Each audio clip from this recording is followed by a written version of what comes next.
Bismillahirrahmanirrahim. Assalamualaikum warahmatullahi wabarakatuh.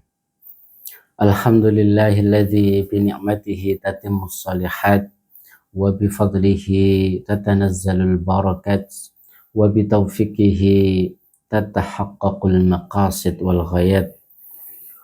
Allahumma salli wa sallim ala sayyidina Muhammad wa ala ali sayyidina Muhammad. Amma ba'd. Bapak Ibu sekalian, teman-teman yang berbahagia, rahimakumullah, kita akan melanjutkan kajian dan pembacaan satu kitab bait demi bait dalam kitab tersebut, yaitu kitab Tanbihul Mukhtarin Awakhiral Qarnil Ashir ala ma khalafu fihi salafahum at-tahir. Jadi ini kitab yang berbicara tentang berbagai akhlak yang bisa kita lakukan agar kita tidak terjerumus dalam lembah kehancuran akhlak, mukhtar, agar kita tidak tersesat gitu maksudnya, tidak tertipu, gitu ya. Oke, tidak lalai. Bismillahirrahmanirrahim. Judul kita pada kali ini akan berkaitan dengan perlunya bersikap lemah lembut. Lemah lembut ini tidak semata-mata, tidak otomatis bermakna berbicara yang ya tidak keras gitu ya, tidak tidak membentak maksudnya, terus tidak pernah memukul, itu iya betul, itu termasuk lemah lembut. Tetapi yang dimaksud di sini adalah berhati lembut. Maksudnya berhati lembut itu mudah untuk menerima kebenaran. Kalau kebenaran itu kan akidah ya kadang-kadang ya. Tetapi yang lebih simpel adalah mudah untuk menerima nasihat yang benar. Ini yang banyak terjadi di antara kita. Terjadi, ayo kita lihat, kita bercermin, setiap kita, saya sendiri, kita semuanya, mari bercermin seberapa lunak, seberapa lembut hati kita, sehingga setiap nasihat, setiap saran yang memang itu terbukti benar, maka sudah selayaknya kita terima. Ini Bismillahirrahmanirrahim. Wa min akhlaqihim, termasuk akhlaknya para ulama salaf adalah radhiyallahu ta'ala anhum, semoga Allah meridhai mereka semuanya, ayyakuna ahaduhum hayyinan layyinan, gitu ya, yaitu mereka itu terbiasa untuk bersikap hayyin itu huwa alayya hayyin, itu kan dalam Al-Quran itu mudah bagi Allah, kata kita gitu. Mudah di sini itu mudah untuk menerima kebenaran, mudah untuk menerima nasihat yang benar, termasuk juga layyin itu juga bisa dianggap sebagai mat layyin. Mat layyin itu mat yang lembut. Walau, lau, itu lau, itu artinya ada lembut di situ. Gitu ya. Lai, kai, itu mat layyin. Layyin itu lembut maksudnya. Lembut itu di sini yang lebih dimaksudkan di sini adalah hatinya itu lembut, hatinya mudah untuk menerima kebenaran. Nah, ini selanjutnya ini diilustrasikan luar biasa sekali ini. Yungqadu lis-saghir kama yungqadu al-jamalu. Nah, gitu ya. Sampai dia itu rela untuk dipimpin oleh dia dipimpin gitu ya oleh orang yang kecil. Maksudnya itu sedemikian lembut hatinya sampai dia itu rela, ya bagaimana tidak rela, karena itu adalah kebenaran ya. Jadi dia itu tidak segan untuk dipimpin oleh orang yang mungkin lebih junior darinya atau lebih rendah martabat status sosialnya, bukan status ketakwaannya ya, status sosialnya daripada dia. Mungkin dia lebih miskin, mungkin dia tidak kurang pandai dari dia, tetapi satu waktu karena apa yang dia katakan, dia sarankan itu benar, maka yang dinasihati itu tidak merasa enggan untuk menerima kebenaran tersebut. Kama yungqadu al-jamalu. Nah ini. Jadi kelembutan hatinya itu diilustrasikan dengan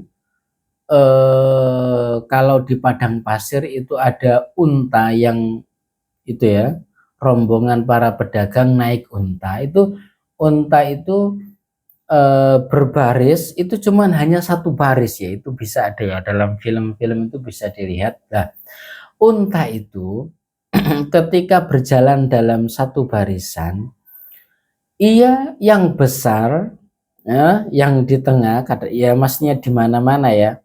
Unta yang besar meskipun yang ada di depannya itu ada unta yang lebih kecil, yang di depan itu tidak lantas mendahului yang kecil. Yang depan itu rela dipimpin yang kecil. Nah, gitu ya. Ini ilustrasi yang luar biasa sekali. Yungqadu lis-saghir kama yungqadu al-jamal. Nah, jadi sebagaimana unta yang besar tidak merasa enggan, tidak merasa harga dirinya jatuh ketika dipimpin oleh unta yang kecil. Apalagi kita, apa? Seberapa besar harga diri kita sehingga kita merasa enggan untuk menerima nasihat yang benar. Ini banyak sekali dalam organisasi sosial, organisasi keagamaan, bahkan ketika ada saran dari anggota yang mungkin dia itu anggota apa sih, jarang masuk, kadang-kadang jarang menyumbang, tapi satu waktu kadang-kadang usulnya itu benar, usulnya itu lebih baik gitu ya. Yang terjadi kadang-kadang ketuanya itu jarang hadir, tetapi ketika musyawarah ingin menang, ingin pendapatnya yang digunakan, padahal yang mengusulkan itulah meskipun dia anggota yang sering hadir, yang tahu permasalahan, tetapi karena yang mengusulkan itu lebih rendah dari dia, maka tidak diterima. Itu tidak boleh seperti itu. Itu bukan akhlaknya para ulama salaf. Tidak hanya dalam organisasi sosial keagamaan, dalam pergaulan sehari-hari dengan teman, bahkan dalam kehidupan keluarga. Kadang-kadang ada kecenderungan, meskipun tidak semuanya ya, itu justru ketika nasihat itu datang dari pasangan atau mungkin ini yang lebih banyak terjadi, itu omongannya orang tua itu kadang-kadang justru tidak dianggap oleh anak-anak. Itu ya, itu fakta sosial yang tidak untuk dibenarkan ya. Jadi Masya Allah, itu jangan melihat semata-mata orangnya, lihat substansinya, apa yang dinasihatkan. Wa fil hadis alladzi fihi al-amru bitaswiyatis sufuf. Nah, ini kelembutan hati itu juga ditunjukkan dalam satu hadis. Kan biasanya itu ya, imam sebelum memulai sholat itu suddul khalal, sawu sufufakum, suddul khalal. Ada satu kalimat lain, walayinu fi yadi ikhwanikum. Maksudnya adalah lembutlah terhadap terhadap saudara-saudara. Maksudnya itu, kamu kalau disuruh maju oleh orang yang di samping kita atau di depan kita agar memenuhi soft yang tertutup, atau sekedar ketika kita diperingat, dinasihatkan untuk meluruskan barisan, jangan merasa, itu kan kadang-kadang ada merasa ini ya, kamu kok nyuruh-nyuruh saya sih. Jangan seperti itu. Layyinu fi yadi ikhwanikum. Mudahlah untuk menerima nasihat. Lah ya memang posisinya dia terlalu maju, ketika diluruskan kok enggak mau, itu enggak boleh seperti itu. Jelas-jelas di depannya ada ruang kosong, kok disuruh maju dia enggan, hanya karena dia disuruh orang lain yang mungkin lebih rendah darinya. Itu kalau lebih rendah. Nah, ada yang disuruh oleh orang yang lebih tinggi, apalagi ini kok malah ndak mau. Ini benar-benar ini. Nah ya.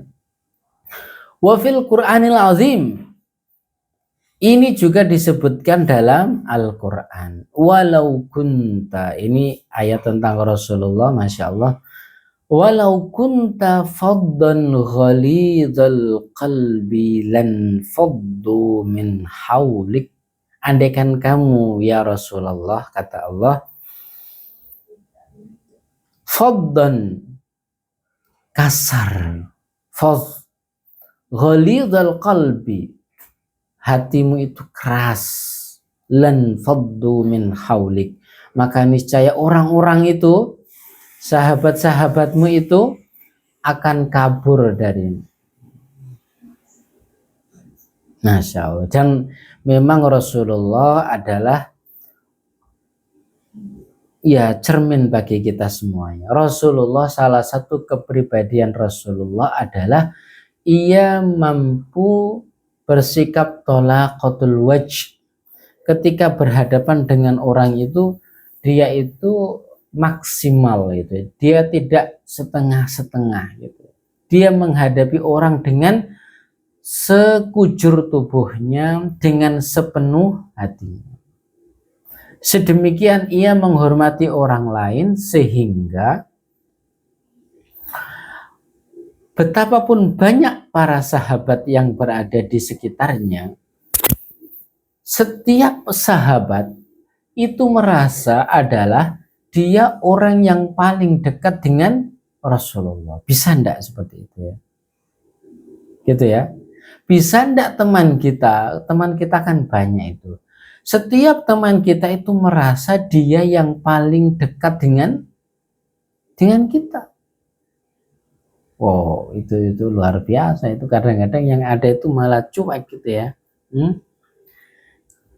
Nah, itu memang itu tidak berarti kita menjadi yes man ya, selalu mengatakan iya terhadap apa yang diminta teman kita, bukan.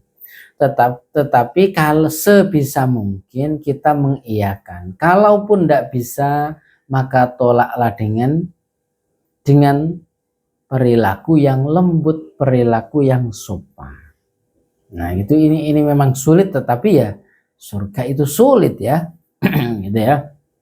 Jadi walau kunta faddan ghalidhal qalbi lan faddu min khalik. Andaikan kamu ya Rasulullah, ucapanmu kasar dan hatimu keras, niscaya orang-orang itu akan lari darimu. Masya Allah.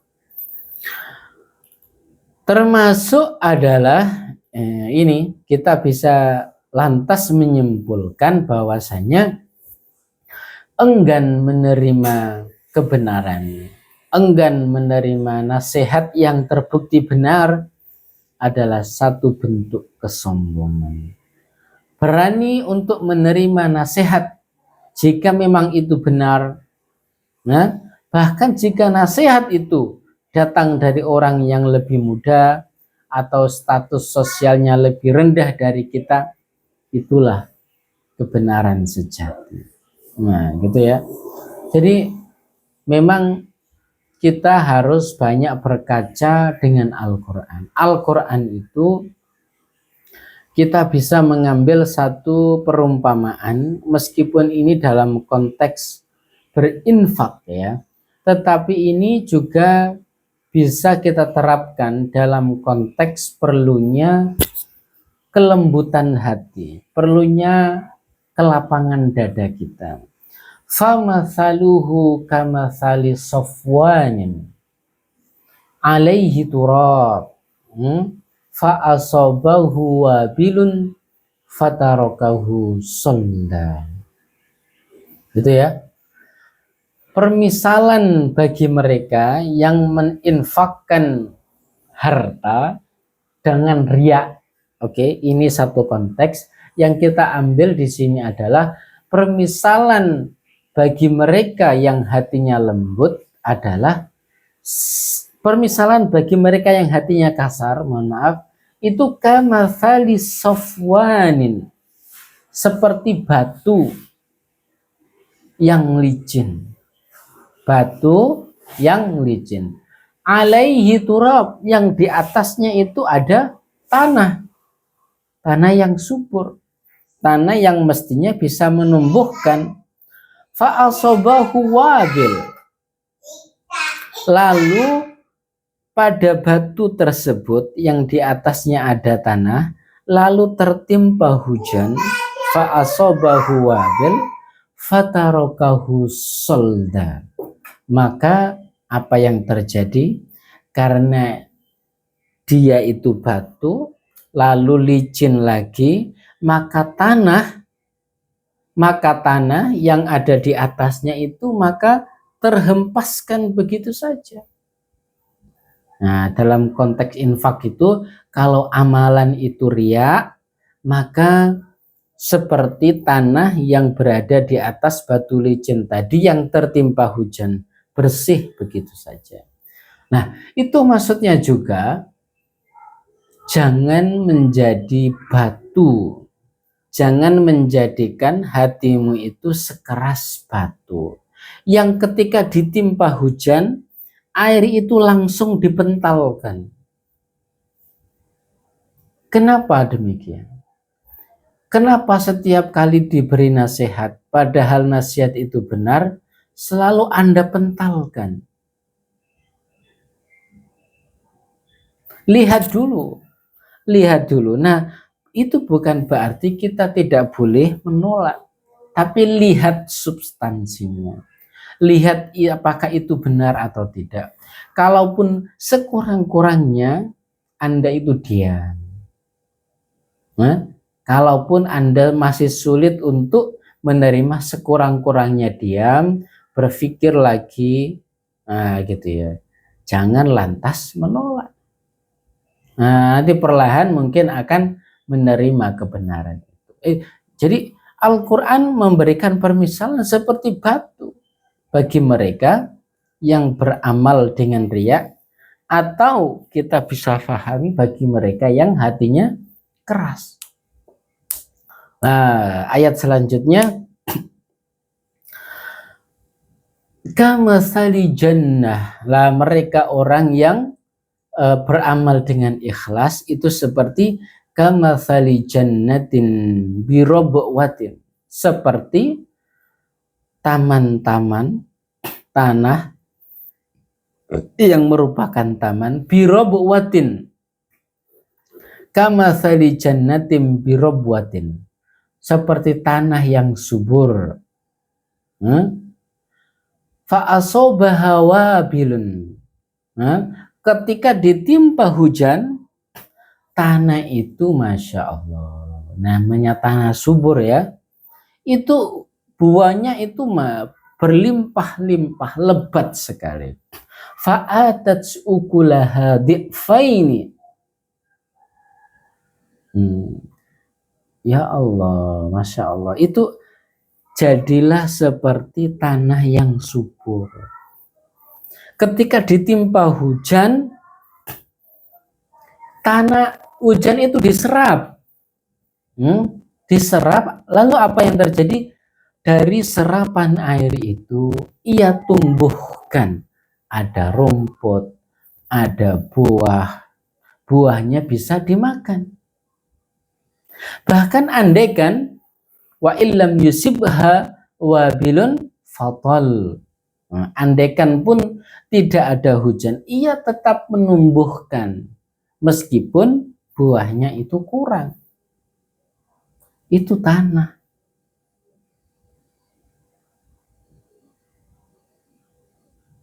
Jadi ini adalah permisalan bagi mereka yang ikhlas. Orang yang ikhlas itu apa yang dia infakkan itu berbuah di sisi Allah, di sisi mereka juga. Nah, maka jadikanlah hati kita itu seperti tanah yang subur. Ketika dikasih nasihat, nasihat itu dicerna dengan pikirannya, dimasukkan dalam hatinya, dia menjadi obor. Dan dengan nasihat itu, lantas dia mendapatkan pencerahan yang merubah perilakunya. Nah, itu kan menyerap, bukan langsung seperti batu itu dikasih nasihat, langsung dipantulkan. Jangankan batu, batu saja oleh Al-Quran itu ada yang sampai berlubang, ya, batu saja ada yang sampai pecah gitu. Akhirnya lunturlah batu itu. Tetapi ada sebagian kecil manusia dikasih sekali mempan, dikasih tahu 2 kali, 3 kali, 10 kali, 100 kali, masih gitu juga. Ternyata qaswah.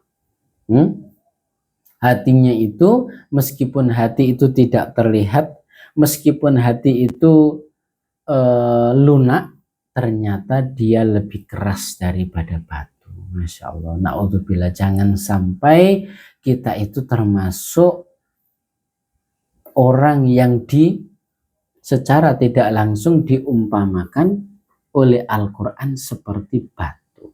Jadilah seperti tanah subur yang ketika dikasih hujan, hujan itu diserap lalu ditumbuhkan. Nah, sama tadi itu ketika dikasih nasihat, selama itu benar, maka pikirkanlah nasihat itu, cernalah nasihat itu dengan pikiran, terimalah dengan hati yang lapang, dan jadikan ia sebagai pancaran cahaya untuk menerangi langkah kita. Ihdinas siratal mustaqim. Semoga bermanfaat bagi diri kami pribadi dan juga bagi kita semua insyaallah. Ihdinas siratal mustaqim. Wassalamualaikum warahmatullahi wabarakatuh.